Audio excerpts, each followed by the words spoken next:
17-year-old Jordan was running late for his job interview when he spotted an elderly man frozen with fear at the busy intersection. Without hesitation, he abandoned his own urgency to help. Little did Jordan know that his simple act of decency was being filmed by someone who recognized the old man, a decorated war hero whose identity had remained hidden for decades. By sunset, Jordan's ordinary life would be transformed forever. The morning sun filtered through half-closed blinds, casting golden stripes across Jordan Mitchell's bedroom floor, where 3 gaming controllers lay scattered among discarded soda cans and empty chip bags. The clock displayed 11:47 a.m., nearly noon on a Saturday that had begun, like most in Jordan's 17 years, with absolutely no intention of productivity. "Jordan, the garbage isn't going to take itself out." His mother's voice penetrated. His gaming headphones, where he was deep in tactical conversation with online friends about their next virtual mission. "5 minutes, Jordan called back, the same response he'd given 40 minutes earlier. On screen, his character, a heavily armored warrior with impossibly broad shoulders, charged fearlessly into danger.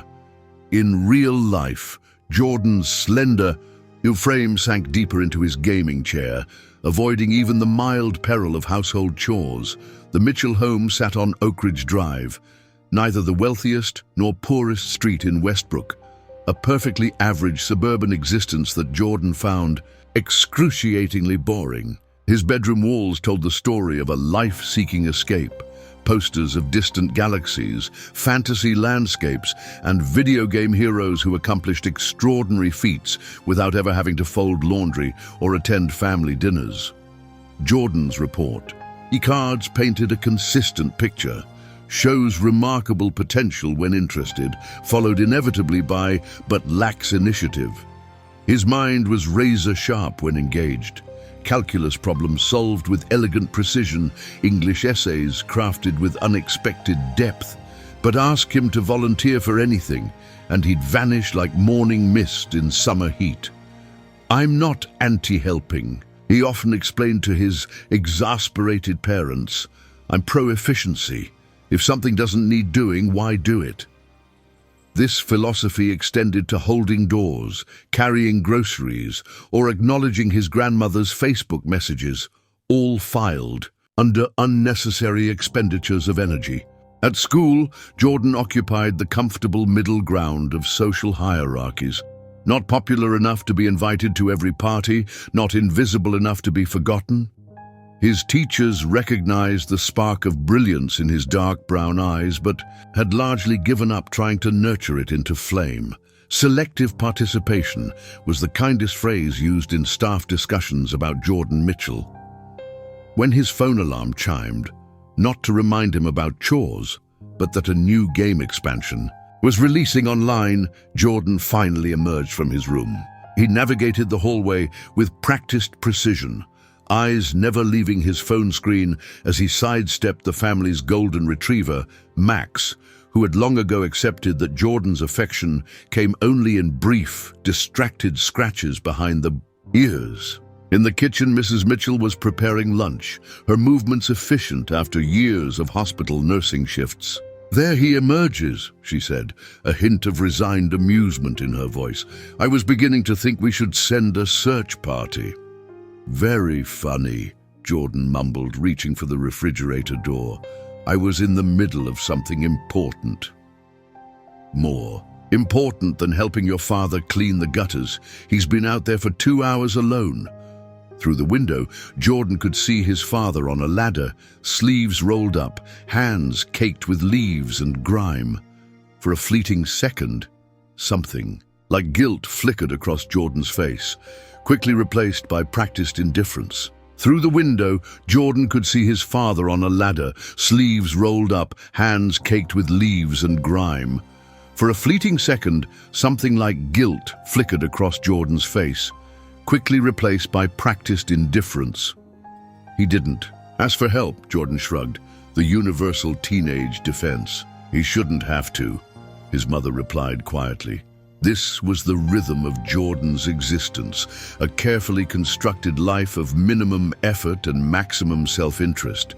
Not cruel or malicious, just comfortably detached. He helped when cornered, participated when required, and otherwise maintained a safe distance from anything resembling responsibility or inconvenience. Little did Jordan know that the carefully constructed walls of his comfortable indifference were about to collide with a moment that couldn't be ignored or minimized. A split-second decision on tomorrow's walk to school that would crack his carefully cultivated apathy wide open, forcing him to confront not just what he'd been avoiding, but who he truly was beneath the practiced disinterest. Tuesday brought rain. Not the gentle kind that taps politely on windows, but the relentless sheets that turned Westbrook's streets into glistening rivers of reflected stoplights and blurred headlights. Jordan hunched beneath his thin jacket, cursing himself for ignoring his mother's morning warning about the weather forecast.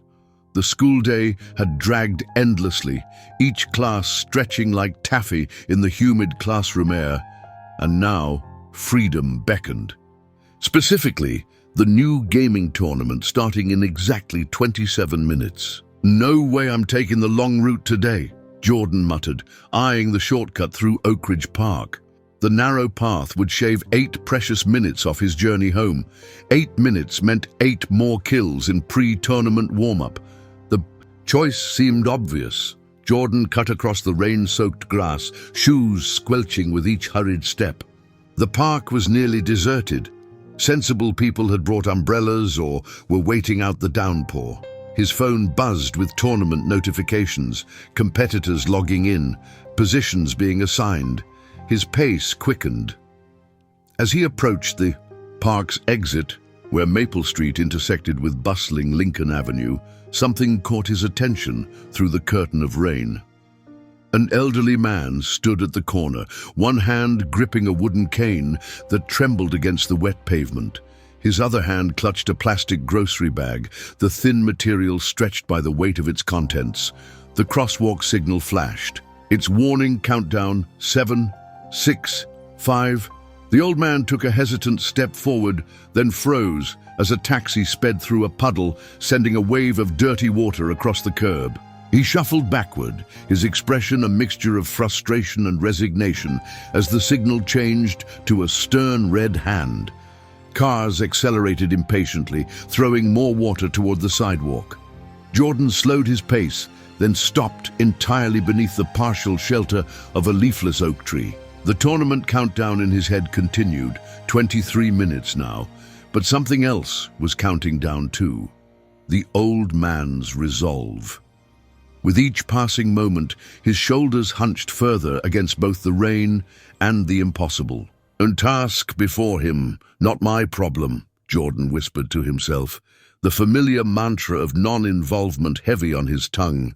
The words felt different somehow, hollower than usual in the rain-muffled atmosphere.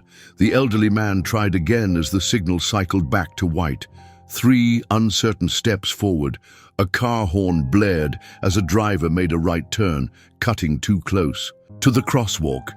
The old man stumbled backward, nearly losing his balance, the grocery bag swinging precariously. Jordan's hand tightened around his phone. 21 minutes until the tournament. A bus approached, massive tires pushing waves of water.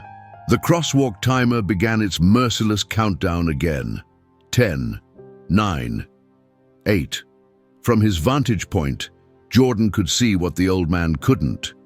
A sleek black car accelerating despite the yellow light. The driver speaking animatedly on a phone. Windshield, wipers struggling against the deluge. The elderly man, determined this time, stepped off the curb, his cane searching for secure footing. 19 minutes until the tournament. Jordan's feet moved before his mind fully registered the decision.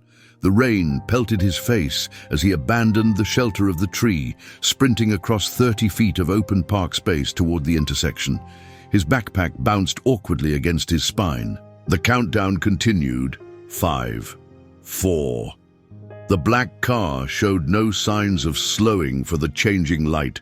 3 seconds. The old man wobbled at the edge of the curb, unaware of the approaching danger. 2 seconds.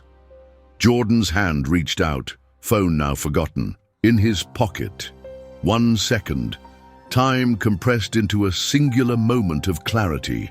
Rain suspended in air, traffic noise muted.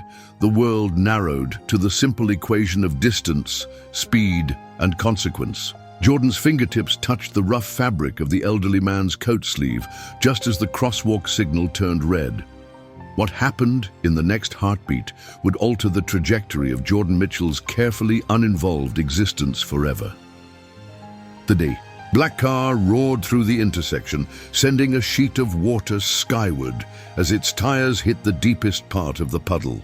Jordan's fingers tightened around the elderly man's sleeve, holding him safely at the curb's edge as death disguised as German engineering missed them by inches. The sound of the horn faded into the constant drum of rain, an angry protest from a driver who hadn't bothered to look. That was, Jordan began, then fell silent, his own racing heartbeat drowning out whatever casual dismissal he might have offered. The gaming tournament flickered in his mind. 17 minutes now, but somehow the urgency had drained from that countdown. The old man turned to him, raindrops clinging to white eyebrows that arched above eyes of startling clarity. Not the clouded gaze Jordan had expected, but something sharp and evaluating. Those eyes seemed to look beyond Jordan's soaked hair and hunched shoulders, examining something invisible beneath the surface. "I would have waited for the next light," the man said, his voice surprisingly strong despite his frail appearance. "But I appreciate the concern, young man." Jordan shifted uncomfortably, suddenly aware of his hand, still gripping the worn fabric of the stranger's coat. He released it awkwardly, taking a half step back. "That car wasn't going to stop," he said. The words emerging not as the dismissive mumble he intended, but with unexpected conviction. The crosswalk signal cycled back to white. Traffic halted obediently. "Well," Jordan gestured vaguely at the clear path, "you can probably make it now." The old man glanced at the crossing, then back at Jordan, a subtle smile creasing the map of wrinkles around his mouth. "Probably," he agreed, "though I find these days that starting a journey is considerably easier with company." It was a gentle invitation, nothing more. Jordan could easily offer a quick nod and continue on his way, the practiced escape route of the chronically uninvolved. 16 minutes until the tournament. His fingers twitched toward his pocket, where notifications continued to vibrate against his leg. Instead, Jordan found himself stepping closer, offering his arm with a formality that felt borrowed from someone else entirely. "I can help you across." The man regarded the offered arm for a moment before placing his weathered hand upon it. His grip was surprisingly firm, speaking of strength that had once been considerable. Together, they stepped off the curb into the crossing, moving at a deliberate pace that seemed to exist outside the rush of Westbrook's impatient traffic. "My name is Thomas," the man said, as they navigated around a particularly deep puddle. "Thomas Caldwell." "Jordan Mitchell," Jordan replied, instinctively slowing his stride to match Thomas's measured steps. The rain seemed to soften around them. No longer an adversary, but simply a witness to this unexpected connection bridging 5 decades of difference. When they reached the opposite curb, Thomas's hand lingered briefly on Jordan's arm. The weight of the grocery bag pulled at his other hand, but he made no move to adjust it, his attention fixed solely on Jordan's face. "You remind me of someone," Thomas said quietly, those clear eyes searching Jordan's with an intensity that made the boy want to look away, yet somehow couldn't. "Someone from a very long time ago." "I just helped you cross a street," Jordan said, discomfort rising at the scrutiny. "Anyone would have done it." Thomas's smile deepened, crinkling the corners of his eyes. "Would they?" he asked simply. "I stood there for 27 minutes, young man. 16 people passed by. You were the only one who stopped." The weight of those words settled between them, heavier than the rain-soaked clothes on Jordan's back. Thomas reached into his pocket and withdrew a small metal object that caught the grey light. "For your trouble," he said, pressing it into Jordan's palm before Jordan could object. "I don't need," Jordan began, but Thomas had already turned away, moving with surprising swiftness now, as though the difficulty of crossing had been more performance than reality. Jordan opened his hand to find a weathered brass compass, its face protected by a scratched glass cover. The needle swung briefly before settling on north, more decisive in its purpose than Jordan had ever been in his life. "Wait," Jordan called after the retreating figure. "I don't understand." Thomas Caldwell paused but didn't turn around. "You will," he replied, his voice carrying clearly through the rain. "Some journeys begin with a single step, others with a single act of kindness." Then he was gone, disappearing around a corner, leaving Jordan standing in the rain, holding a compass that pointed with unwavering certainty towards something he couldn't yet see. The rain had begun to ease by the time Jordan slipped the mysterious compass into his pocket and turned toward home. Puddles reflected a sky now streaked with gaps of fading blue between clouds, the storm passing as suddenly as it had arrived. Jordan glanced back at the corner where Thomas Caldwell had stood. Nothing remained to suggest their encounter had been anything but ordinary. Just wet pavement and impatient traffic. "Weird old guy," Jordan muttered, resuming his walk as the tournament notifications fell silent in his pocket. He'd missed the registration window. Strangely, the usual flare of frustration didn't ignite. Instead, his thoughts circled back to those piercing eyes and cryptic words. "You remind me of someone." "Whatever," Jordan said aloud, quickening his pace. He'd helped an old man cross a street, hardly the stuff of legends.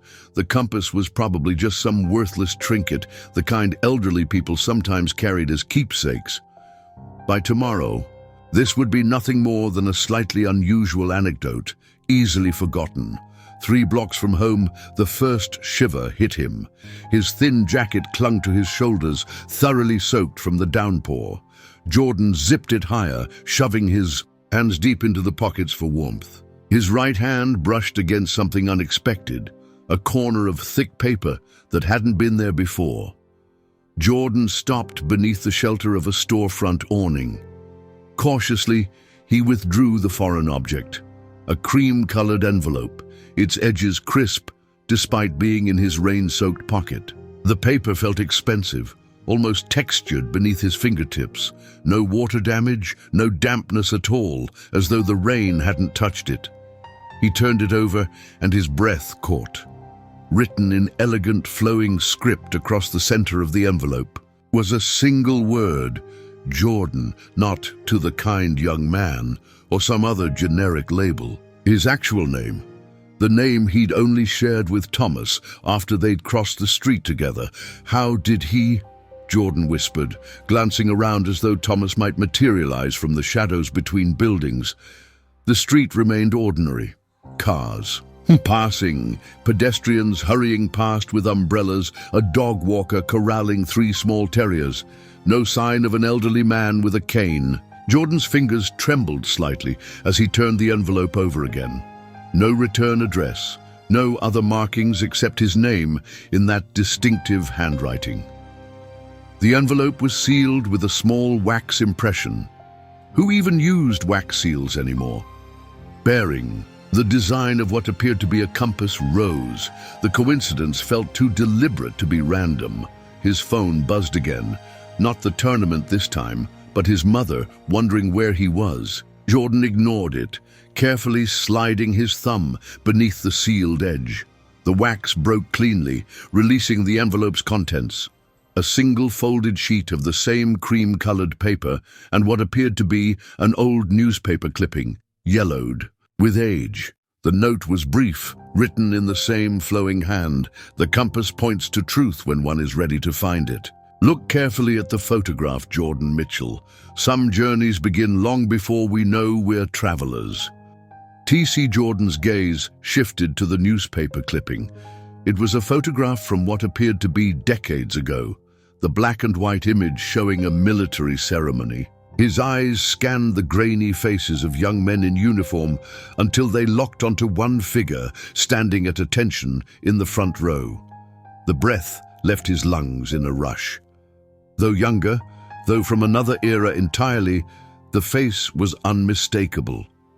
His own face, down to the small scar above his right eyebrow from a childhood bicycle accident. Same eyes, same slightly crooked smile, same everything.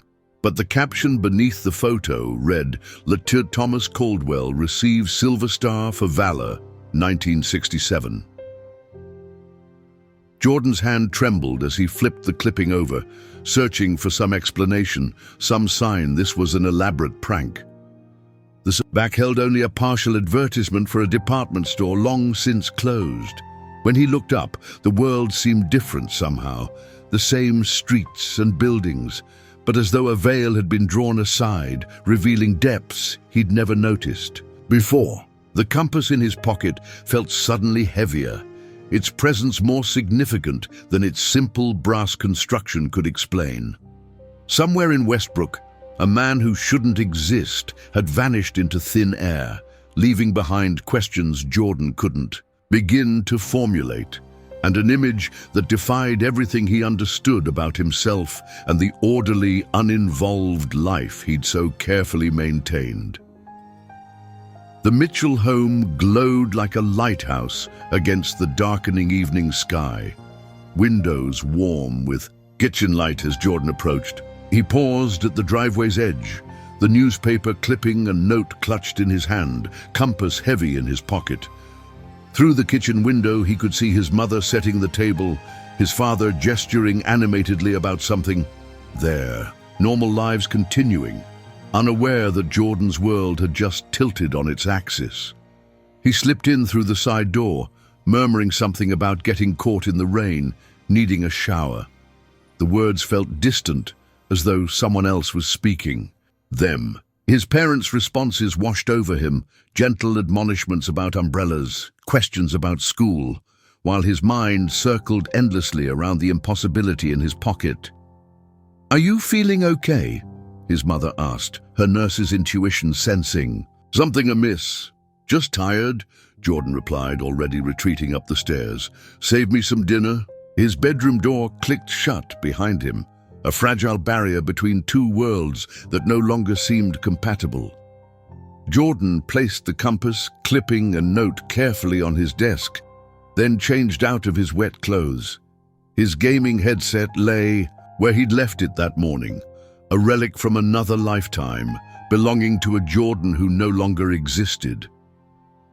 Once dry, he sat cross-legged on his bed, examining each item again under the harsh clarity of his desk lamp. The compass needle swung, gently, perpetually seeking north.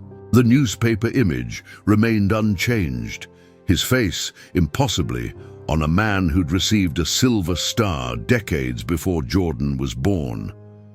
He unfolded the note again, tracing the elegant script with his fingertip. The compass points to truth when one is ready to find it. What truth? Ready how? A second piece of the cream-colored paper had remained in the envelope, hidden behind the first. Jordan hadn't noticed it in the shock of seeing the photograph. Now, with trembling fingers, he carefully extracted it and unfolded its crisp surface. The same flowing handwriting filled the page, ink so deeply blue it appeared almost three-dimensional against the paper. Courage isn't loud.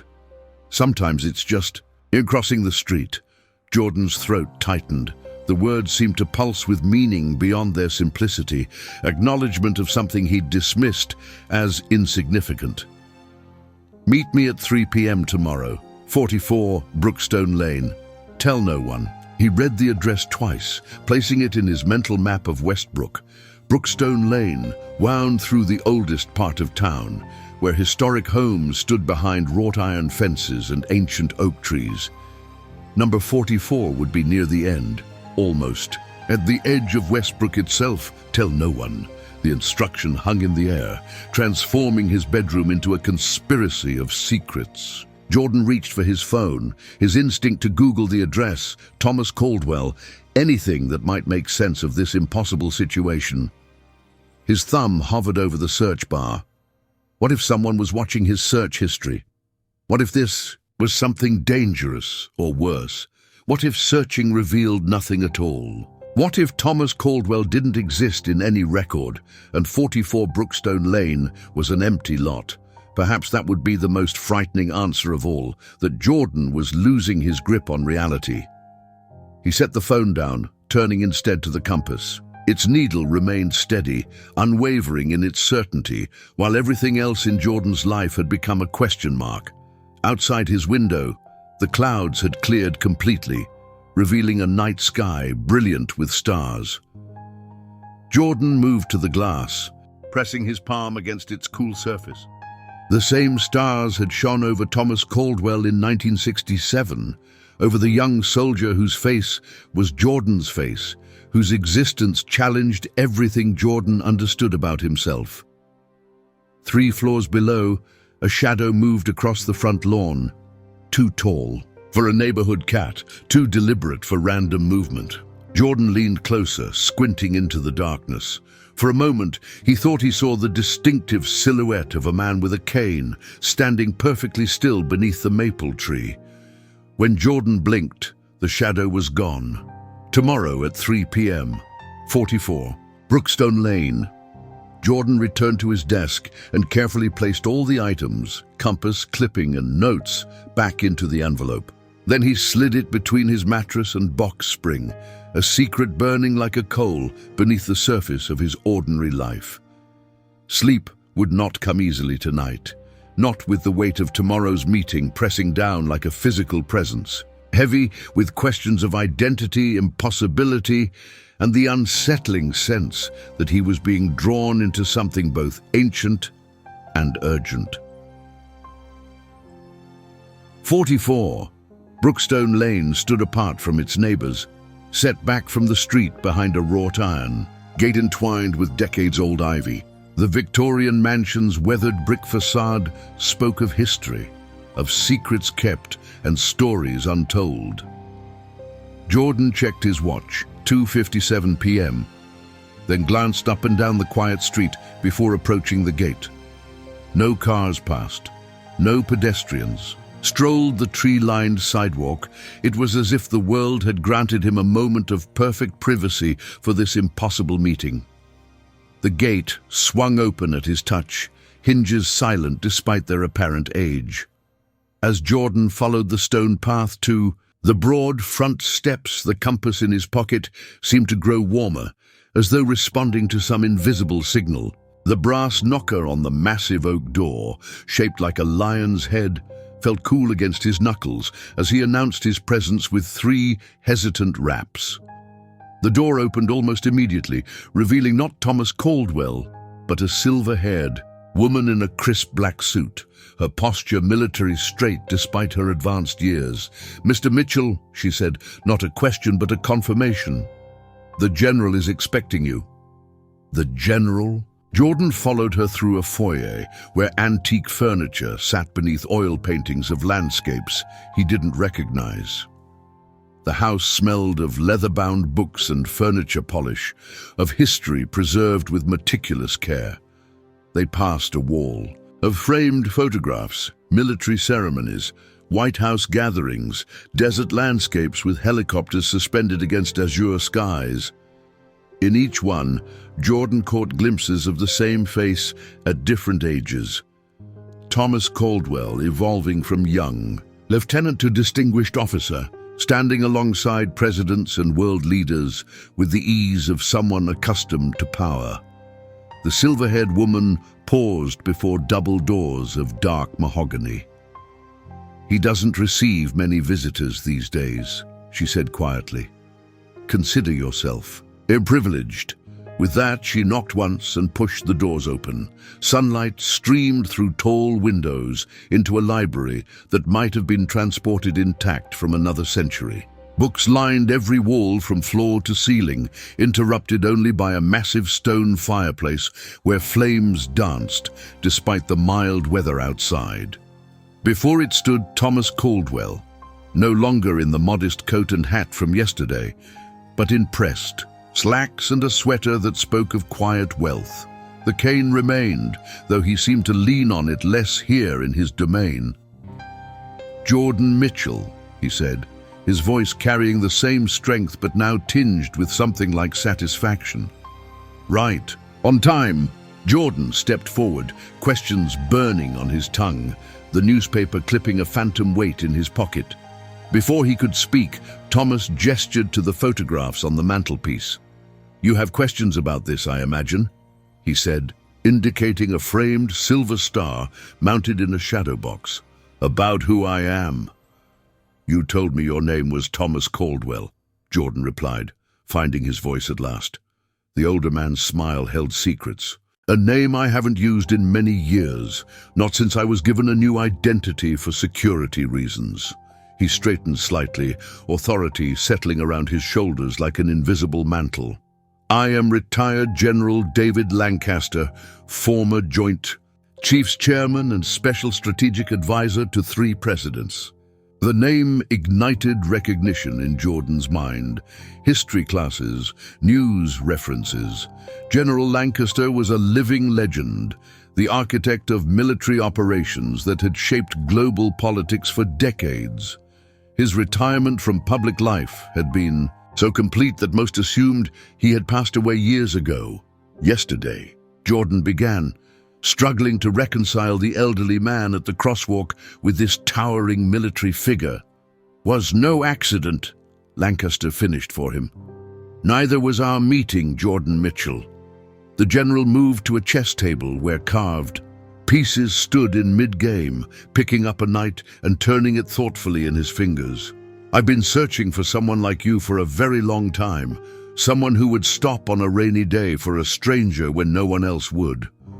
He set the chess piece down and turned his penetrating gaze fully on Jordan. "Someone with your face, your blood, and hopefully—" His voice dropped almost to a whisper. "Your courage."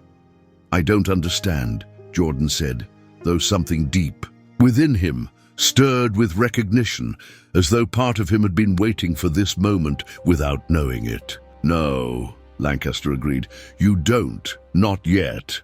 He gestured to a leather chair positioned like a confession booth before the fireplace.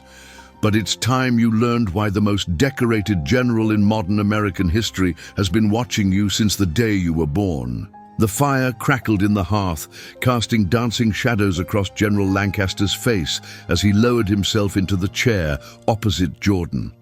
In this light, the years etched into his features told a story of their own, of decisions that had shaped nations, of burdens carried in silence, of a life lived in service to ideals larger than himself. "Doctors gave me 6 months, Lancaster said without preamble, his voice matter-of-fact.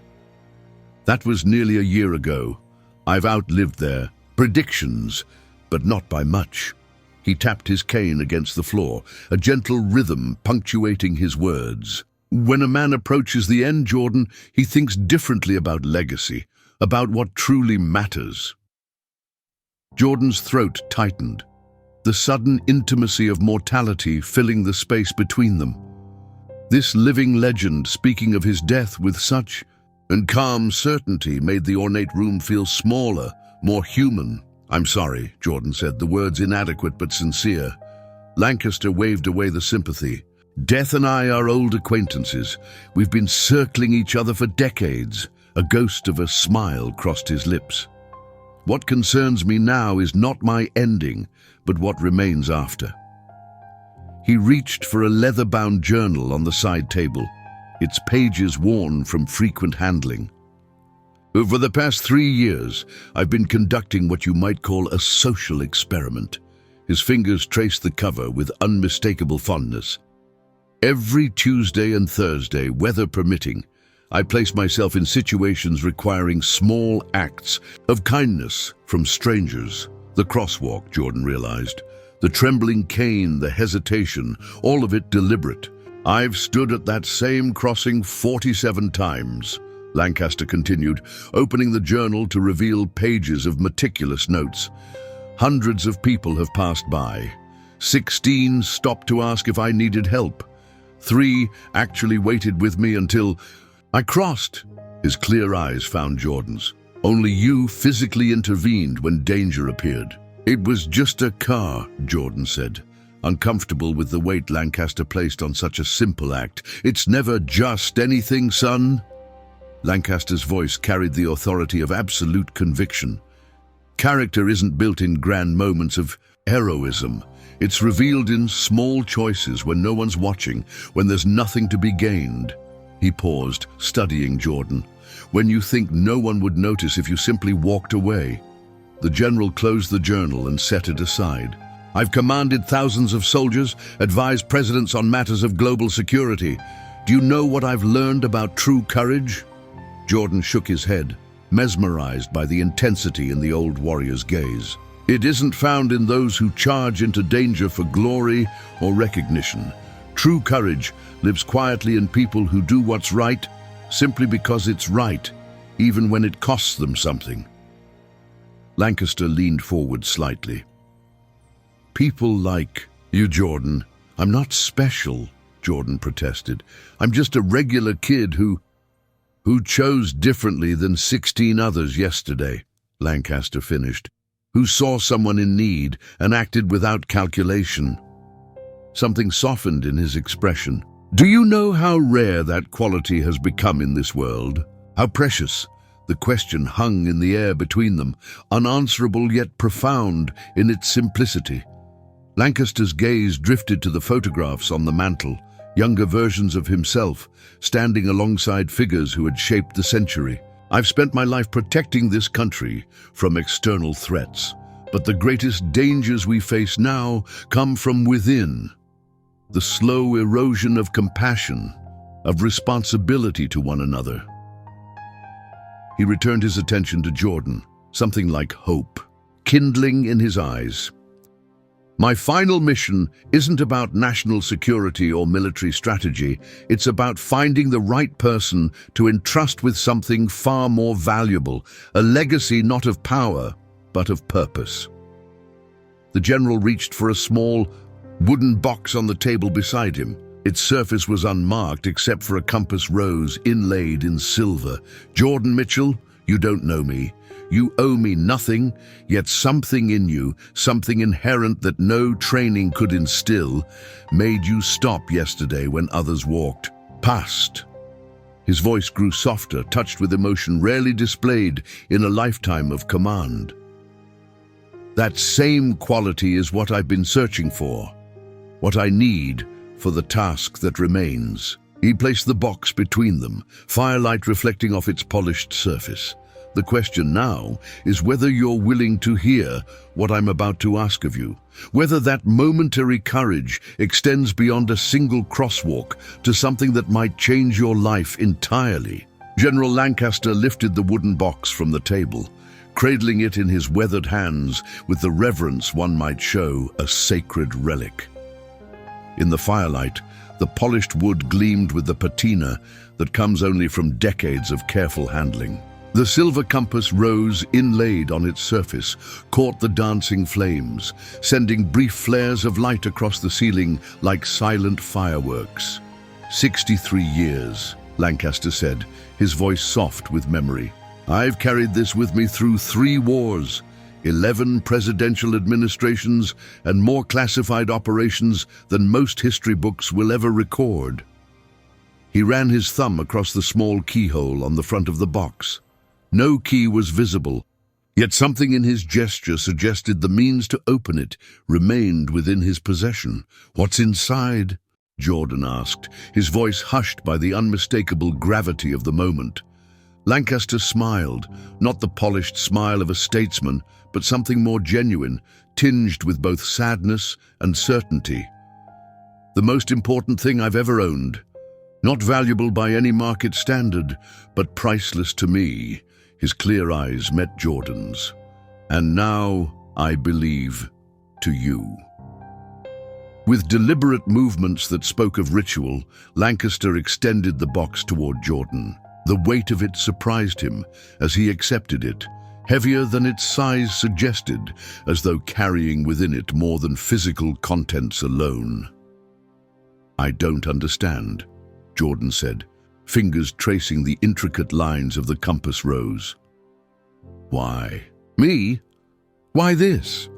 Lancaster leaned back in his chair, the fireplace casting half his face in shadow while illuminating the other in warm amber light. "Because some burdens can't be assigned by rank or transferred through official channels. Some choices must be made by the right heart, not the right resume." He gestured toward the box, now resting in Jordan's hands. "Inside that box is something I was entrusted with as a young lieutenant. Something I've protected my entire career, knowing its power, its potential for both great good and terrible harm." Lancaster's gaze drifted to the medals displayed on the wall, tokens of valor from conflicts spanning half a century. "I've spent my life making decisions that affected thousands of lives, but this," he nodded toward the box, "this requires wisdom I'm not sure I've ever fully possessed. Perhaps it needs a different kind of courage than the battlefield demands."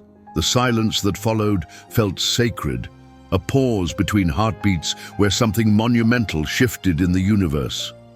"I can't take this," Jordan finally said, the weight of the box suddenly overwhelming. "I'm nobody, just a regular kid who stopped when others walked past," Lancaster interrupted gently. "Who helped without calculation, without expectation of reward." The old general leaned forward, his eyes alight with something beyond the fire's reflection. "That quality is rarer than any medal I've earned, any rank I've held." Jordan's fingers tightened around the box, feeling suddenly both very young and impossibly old. "What am I supposed to do with it?" "That," Lancaster said with quiet finality, "is entirely for you to decide. The box will open when you're ready. When it does, you'll understand why it had to be you."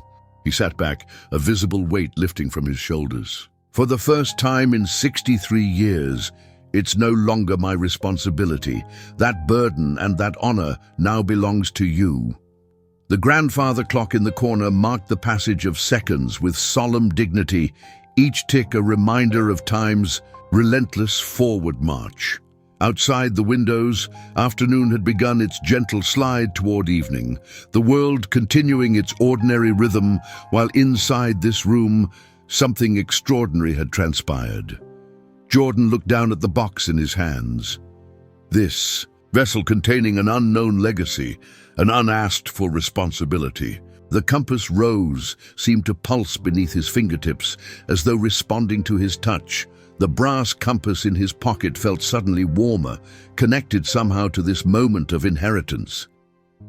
"I don't know if I'm the right person," Jordan admitted, his voice barely above a whisper. Lancaster's smile held the wisdom of a lifetime of impossible decisions. "None of us ever do, son. That uncertainty is part of the burden." He reached out, placing his hand briefly atop Jordan's where it rested on the box. "But for what it's worth, I haven't been this certain of anything since I was asked to carry it myself all those years ago."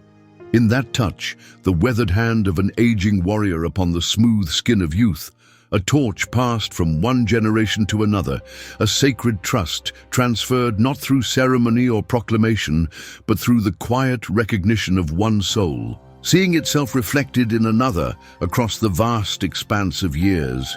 Jordan's bedroom felt different somehow, smaller, ordinary in a way it hadn't been before his visit to 44 Brookstone Lane.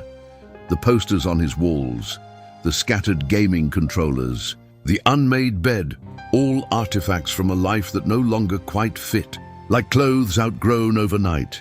He placed General Lancaster's wooden box on his desk, beneath the single lamp that cast a pool of warm light in the growing darkness of evening. For hours, the box had remained locked, resisting his attempts to open it without a key. Jordan had carried it home, cradled against his chest, this vessel of unknown legacy, feeling its weight with each step. As he studied it now, his fingers traced the silver compass rose inlaid on its surface. Something clicked beneath his touch, not the sound of a lock releasing, but a sense of rightness, of destination reached. The brass compass from his pocket seemed to pulse in response, and on instinct, Jordan placed it directly atop the inlaid design. The two compass roses aligned perfectly. A soft click, mechanical this time, and the lid loosened, no longer sealed against intrusion. Jordan's heart pounded as he slowly raised the lid. The scent released was complex. Old paper, metal polish, something else indefinable yet familiar. Like memory itself given fragrance. Inside, nestled in velvet the color of midnight, lay 3 items. The first was a medal. Not the silver star from the newspaper photograph, but something older, simpler. A bronze star with a V for valor, its ribbon faded by decades, yet still bearing the dignity of sacrifice. Beneath it, a small card in Lancaster's elegant script, awarded to late Michael Evers, 1944. He stepped on a landmine, pushing me to safety. I was 19, he was 18, the debt unpayable. Jordan's throat tightened as he carefully set the medal aside. The second item was a leather journal, its cover worn smooth by countless openings. Inside, page after page of letters, each dated, each addressed to someone different. Dear James, dear Michael, dear Robert, dear William. Dozens of them, spanning decades, written to men who would never read them. Jordan read fragments, each, one piercing in its simple humanity. Dear James, today I saw a sunset that reminded me of that evening outside Saigon. I still hear your laugh sometimes. Dear Michael, my son graduated today. He has your eyes, though he'll never know it. I see you in him every day. Dear William, 30 years since Kandahar. The dreams still come, but I've learned to live with them. As you never had the chance to do, letters to the fallen, written by the man who survived them, who carried them forward through a lifetime of service. Not reports or citations, but intimate conversations with ghosts, continuing across decades. The final item lay beneath a velvet divider, a formal envelope bearing the seal of Lancaster's Foundation. With trembling fingers, Jordan opened it to find official documentation of a fully funded scholarship established in his name. The Jordan Mitchell Leadership Award for Selfless Service. The accompanying letter explained in Lancaster's unmistakable handwriting, Jordan, this scholarship will provide full university education to one student annually who demonstrates the quality I recognized. In you, the instinct to help without expectation of return. It is endowed in perpetuity, ensuring that long after both of us are gone, your momentary choice at that crosswalk will continue to create ripples through generations. The medal represents sacrifice I witnessed but could not prevent. The letters represent my attempt to honor those who never came home. But this scholarship represents hope that the quality that made you stop when others walked past will spread through those who receive this opportunity in your name. Some legacies are built in stone or steel. Others live in the choices we inspire in those who come after us. You were entrusted with my past. Now I entrust you with a future I will not live to see. The compass always points true north. Follow it. General David Lancaster, once Lothar Thomas Caldwell. Jordan's vision blurred as the words swam before him. The box that had seemed so mysterious now revealed its true nature. Not a burden, but a bridge connecting lives across time. A young lieutenant saved by a friend's sacrifice. A general who carried that debt through a lifetime of service. And now Jordan, chosen not for greatness already achieved, but for a momentary act of kindness that revealed his essential character. The scholarship papers trembled in his hands, his name now linked forever to a legacy of service he had never sought yet somehow earned by simply being himself on a rainy Tuesday afternoon. Outside his window, the first stars appeared in the deepening twilight. Somewhere across town, An old warrior was perhaps watching the same stars, finally unburdened of a weight carried for 63 years. And here, in this ordinary bedroom, a 17-year-old boy understood for the first time that the smallest actions can create the longest shadows, reaching far beyond our capacity to see their end. Spring blossoms drifted like snow across the grounds of 44 Brookstone Lane as Jordan climbed the familiar steps one last time. The doctors had called that morning. General Lancaster had taken a turn. The time remaining was now measured in hours, not days. Inside, the great house held a hushed reverence, sunlight filtering through tall windows to cast golden patterns across polished floors. The silver-haired woman led Jordan not to the library, but to a sunroom overlooking gardens where dogwood trees stood in full bloom, their white flowers luminous against the blue sky. Lancaster sat in a wheelchair beside wide windows, a blanket across his lap despite the room's warmth. He seemed smaller somehow, as though his physical presence was already beginning the journey of departure, yet his eyes remained clear and sharp when they found Jordan's, windows to a spirit that had lost none of its essential strength. "You came," Lancaster said simply, the words carrying gratitude beyond their simplicity. "Of course I did," Jordan replied, taking the seat beside him. Between them, the compass Lancaster had first given him rested on a small table, its needle steady and unwavering.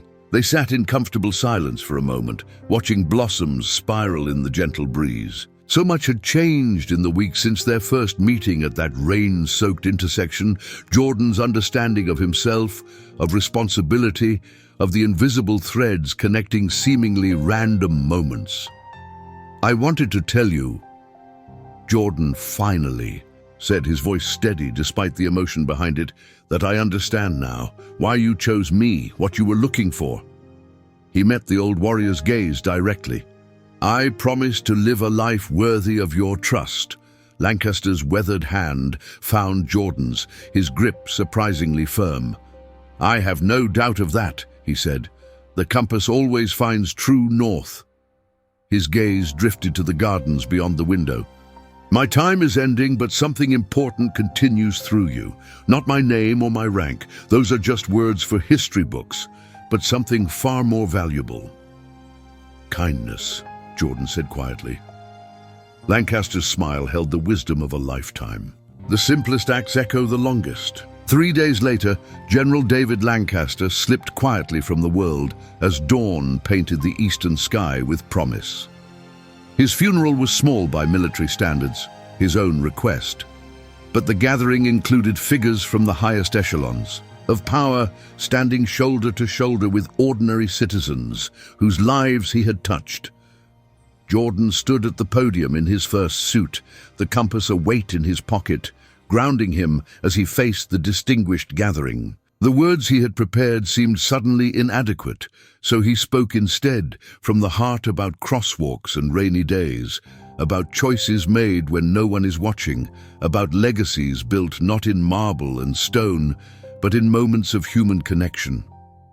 "General, Lancaster once told me that true courage lives quietly," Jordan said, his voice carrying across the hushed gathering. "It doesn't announce itself with fanfare. It simply does what's right because it's right." He paused, feeling the weight of the moment. "He taught me that the measure of a life isn't found in the power one wields, but in the lives one touches. Not in the battles won, but in the kindness shown along the way." 6 months later, on a crisp autumn morning, Jordan stood again at the intersection where his life had changed. Behind him gathered a small crowd, city officials, veterans, ordinary citizens, and the first recipient of the Jordan Mitchell Leadership Award, a young woman whose volunteer work with homeless veterans had caught the foundation's attention. Together, they watched as the mayor unveiled a simple bronze plaque embedded in the sidewalk, where Jordan had once helped an elderly man cross the street. The compass rose design surrounded words that would remain long after all of them were gone. "To those who stop." You change the world more than you know. Jordan's fingers found the compass in his pocket, its familiar weight a reminder of promises made and kept. Overhead, leaves drifted from trees preparing for winter's sleep, each one following its own path to the ground, where it would eventually nurture new growth in seasons to come.